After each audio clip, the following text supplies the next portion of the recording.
Mama would never, ever hurt you.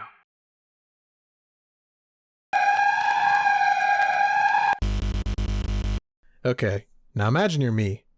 It's the early 2010s, it's late at night, you don't even know if you have balls yet, and like any kid with a DSi and unrestricted internet access, you're just googling random bullshit. Ah, the good old days. I can hardly remember them now that I'm 57. But then you come across something a little darker than you're used to. An urban legend called La Llorona, an evil spirit that roams near bodies of water, looking for her lost children, but then drowning unsuspecting onlookers. Suddenly you're on r/no sleep, reading a first-hand encounter with her, and for several sleepless nights you're left believing that at any moment she could be coming for you. Now was I a complete fucking moron? Yes, but what can you expect from a kid who got nightmares for weeks because of this image? With all that being said, the point is, urban legends centered around evil mother figures have a very special place in my ass. Which is why I was really intrigued when I found out about today's subject, the Maria Labo tapes by PinoyCryptids. Based off an urban legend of the same name, the series offers us a new retelling of the Maria Labo story for the modern age of internet horror. And we're entering some very classic analog horror territory with this one. Watching a collection of police and government tapes with some scary faces and whispery text sprinkled in throughout. However, I think that the formula still works well and is effective when there's actually a compelling and creepy story behind it. I think this does have a really interesting narrative to back it up. Granted, that's probably because this is just a retelling of an urban legend from the 90s, but, hey, look over there! Hey, before your consciousness fades, special shout out to my channel members on screen now. Also follow me on Instagram and Twitter if you want to submit suggestions or see me post art. Alright, now wake up, man. Come on, wake up, bro. It's only a concussion. Honestly, so dramatic. Why do we even put up with you? First thing to note is that there's two ways to watch this series as of right now. You can watch the videos in the order they were posted, or you could watch them in chronological order. I chose to watch them as they were uploaded because I feel like the order in which certain details are presented and when information is revealed is done with intent. And it's definitely not because I only found out about the chronological version after my reaction, and I didn't feel like we're re-recording it. I'm gaslighting you. We open on what seems to be some kind of news station splash screen that is quickly interrupted by an emergency alert. Ah, such a lovely, peaceful vista. Oh god, here we go. Broadcaster KO system has issued a child abduction emergency as of 9:47 p.m. We then hear an interview where someone describes the perpetrator of this abduction. What'd she do? Insult his KD ratio in Fortnite? Oh, there's no need to be mean. Oh, I see. She's the Joker, baby.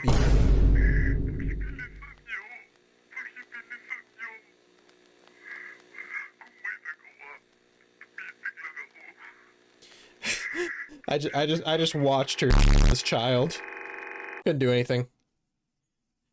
I could tell. This woman had a menacing aura. I couldn't stop her. My fellow countrymen, to everyone listening right now, many children have vanished without a trace. A child named Ella Vidafuente disappeared overnight. She was last seen by a cornfield 2 kilometers from her home. She looked as if she was talking to someone.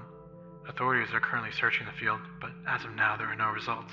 So, hold up. This tiny child was just able to wander a mile away from her house to some random cornfield, and for all we know, start making crop circles to communicate with an alien named Peter.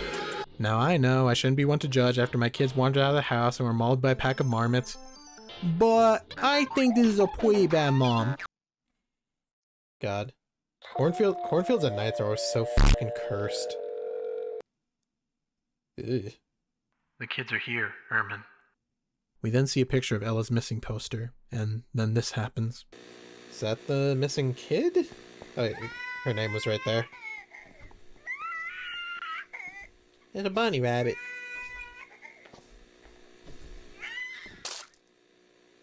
Ooh. So this episode acts as the set dressing for the rest of the series.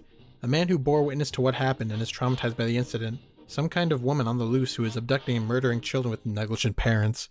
And her calling out to someone named Ermin. Just so you know, from time to time I'll be referencing the urban legend for context of events in the story. But from what I can tell, Ella and this man in the interview seem to be original characters made for this series. We should do that more for urban legends, inserting our own characters. Like a story about La Llorona tormenting a town and kidnapping children, and then I'm just in the background hitting the Quan. Might be kinda cool. Next episode, we open up with some written dialogue from what seems to be Ella, seemingly haunting her mother. You're not alone right now. It's your fault. You know that, right? You couldn't even help me. And yet, you were the one who was scared. It's your fault. Cold. It's cold here. I can't feel anything. I can't scream. I can't even feel my face. I was left to rot. Ito ba yung latest case? Yes, sir. Na-interview ng field officers yung mga eyewitnesses. As of now, wala tayong leads kung sino man yung suspect. Yung tao responsable sa mga kaso na to ay isang limaw. Lahat ng mga pagpatay sa bata ngayon ay may kaugnayan talaga eh. Aish, ano to? Eyewitnesses stated Ella was last seen in a cornfield located approximately a kilometer away from her place of residence. Hours prior to her disappearance, Ella was out playing with a friend, until Ella's mother grew worried since she was past curfew. Upon questioning Ella's friend, the mother grew sick and filed a police report. Eyewitnesses stated that Ella and her friend were last seen playing beside the road near the corn plantation, and Ella was last seen talking to someone who was assumed to be the one responsible for her death. We then switch to a page of Ella's autopsy, and it's gruesome. Her leg was cut off, she was gutted, and her jaw was torn off. Now, hold it right there. I know what you might be thinking. Oh, Anthony, this is the same as Urban Spook. Why is child unaliving? Okay here, but not when my Lord and Savior does it!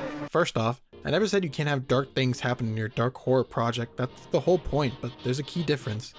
The child unaliving in Urban Spook never felt like it was there to scare or unnerve us. Like, if you put Urban Spook in front of 4 different test screeners, the general consensus would be, wow, that's so fucked up. I can't believe an upstanding American citizen would do that. Meanwhile here, the movies are used to create genuine scares and unnerve the audience. Are you satisfied with that answer?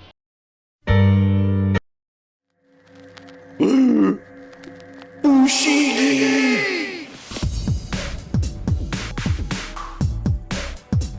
I don't know what it is, but it's the coolest thing ever, and I can do it. No fucking way! I mean, yeah, these are all words you can use to describe the Fushigi. You got anything else to say? I guess not. Okay. Oh, motherfucker, this is backwards, isn't it? I don't want to reverse audio. I'm lazy. I reversed the audio. I held them close, like any mother would, but the hunger seeped into my bones. Their cries faded, as I swallowed, the tiny fingers clawing inside me. I never meant to feed on them, but now they are a part of me. We then get what sounds like a person being gutted. Based on where this falls in the chronological timeline, this seems to be Ella. This is then followed by a message from Maria herself. Hungry. I did it again. I have no control. I can feel everything. I can still hear their loud cries. This hunger is not mine. I'm sorry. I didn't mean it. Please forgive me. I'm still here. I can fix you. I will bring you back. We're then given an animation of a burlap sack being filled with a rabbit and a bolo knife, until the bag becomes bloodied, and what appears to be Ella peeks out from inside. This is the second time we've seen rabbit imagery in the series, and from the reversed audio we can paint a picture of Maria's backstory. Much like her mother rabbit when put under immense stress or starvation, Maria Labo ate her children, but the hunger isn't hers. The scream of the silver orb repeats the words parasite, host, and sin. Now, I'm just spitballing here, but I think that this Fushigi is meant to portray a spirit orb of some kind. In paranormal circles, silver orbs refer to that of a messenger, while black orbs refer to malevolence or evil. So it seems like there are 2 opposing forces affecting Maria's mind. One trying to remind her that her hunger and evil acts are not her own, and one convincing her that they are. In the next episode, we're showing a recording of a therapy session with the man who witnessed the murder in episode 1. He's suffering from traumatic mutism. Patient suffers from traumatic mutism. Occupation farmer. Alright, didn't want to read the rest of that anyways. I'm glad to see you here. I'd like you to take a deep breath with me muna, okay? Okay. Breathing exercises. Wim Hof breathing method. 2, 1. Amazing. Did man just fucking cream his pants from that good breath? You are in safe hands, sir.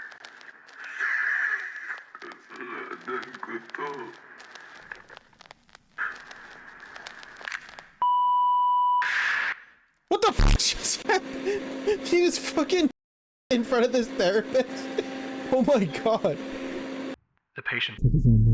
Blood tests revealed the patient overdosed on antidepressants and was suffering from very vivid hallucinations. He would mutter the words, sin, parasite, host.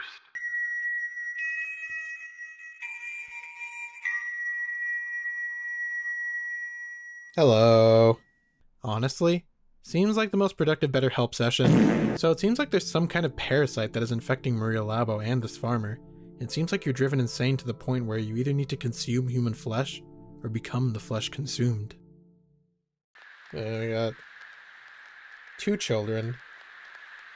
Look at them chilling. They're so happy. Oh, look at the mom. She's hitting the yoinky splinky right in front of them. Didn't have money for that Fortnite emote, I guess. Ah! Oh, my ears! Oh, I'm feeling patriotic as fuck right now. We then get a PSA clip warning parents about the dangers of child abductions. Clearly this is a growing problem. Any parent would be devastated to hear this news. Wouldn't you? Oh my god! Yeah, I guess I would be pretty devastated. Fuck, bro. Didn't even turn the music off for that? Oh, well.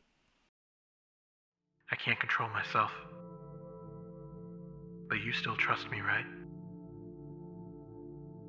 Mama would never, ever hurt you.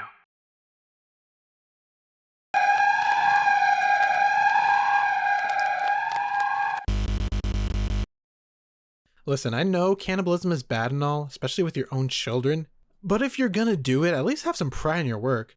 I mean, come on, a little parsley garnish goes a long way. We then see this empty frame dripping blood, labeled Sin Without Redemption. I'm not 100% sure what the significance of this presentation is, but I'm running with it. Why did you do this to us?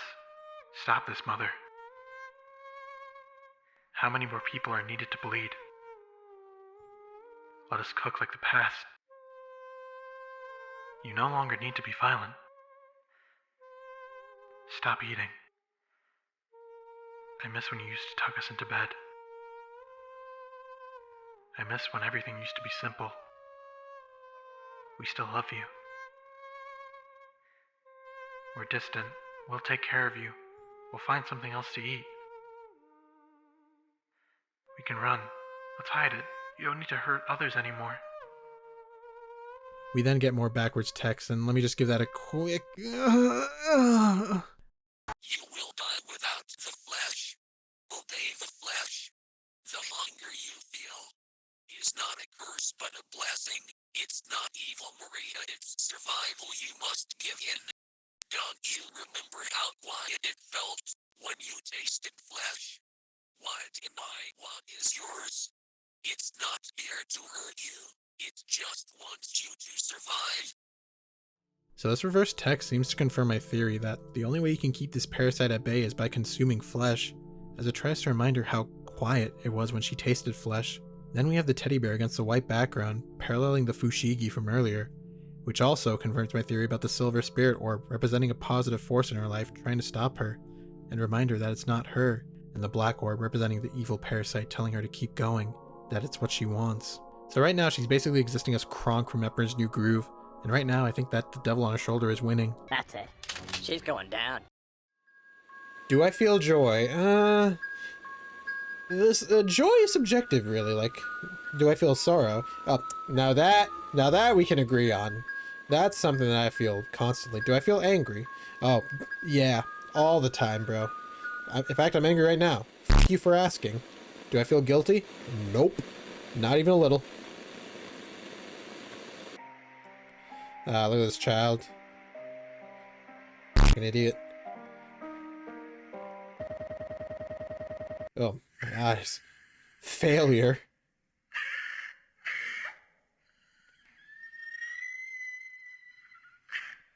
Ew.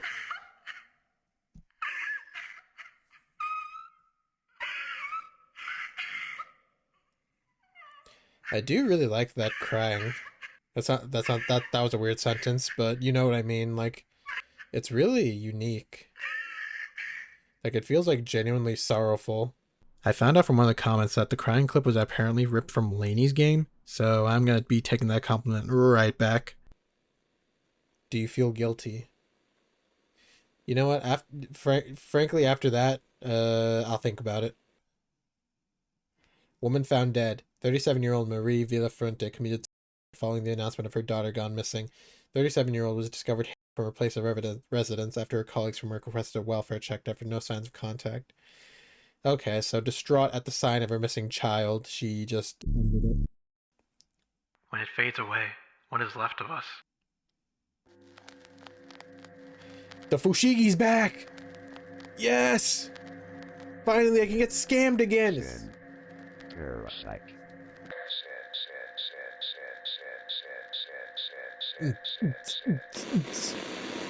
We then hear the off-screen cries of not a child, but a man. Man's is getting scooped right now. Forgive me, Ermin. Is that rain or boiling? I think it's boiling. Like a good stew boiling. Stimulus test, alright. Why does that middle one actually just kind of look like my character? Test 1.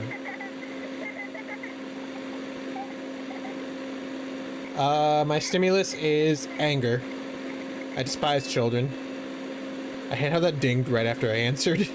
Like it's listening to me in real time. This one fills me with mild confusion. But mostly happiness. Alright, got some good PNG family. The daughter! No! Anyone but her! The son! No! Now it's just dad!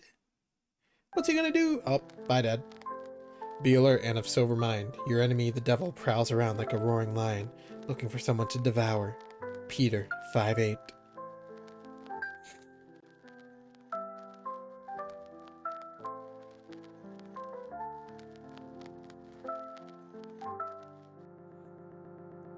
This proverb tells us a lot about how Maria got to this point.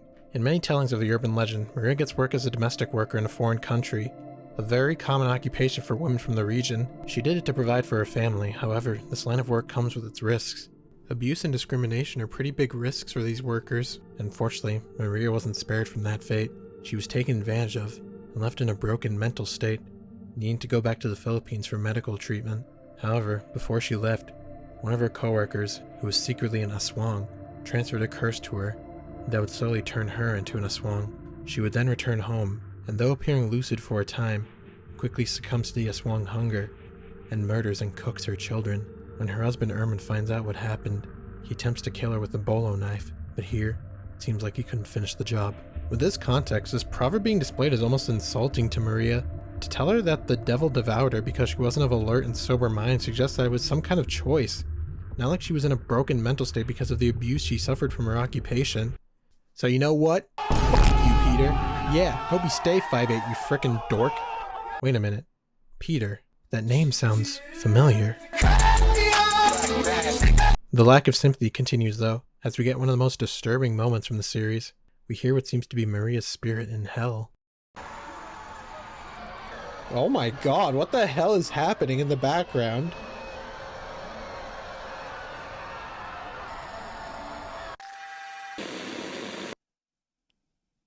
History repeats itself. The gift of life.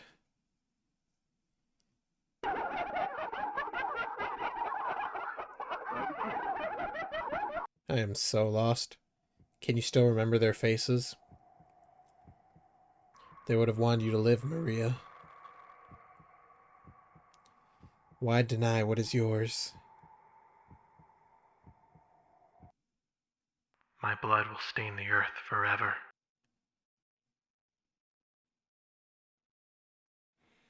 Case closed. Alright, boys, we did it. We solved it. We did it, boys. We saved everyone. So, what did we learn here?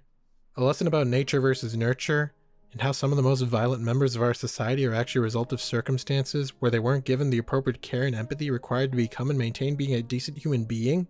Is it a cautionary tale about the dangers of negligent parenting? Is it a scathing indictment of the Filipino domestic worker industry? No, is that Fushigis are still on sale, baby! $39.99, the link in the description! But for real, I think that this series is a really creepy little romp. It's not the most original in its presentation or format, but I think that it makes up for that by being a really interesting retelling of an old urban legend, and it gives you a perspective normally not afforded to these cryptids. The series makes us feel empathy for Maria's mental state, while also showing us the brutal hell she's living in because of her evil actions. So, gun to my head, I'll give it a solid 6. Thanks you all so much for watching. Feel free to suggest more things I should take a look at. And I'm gone!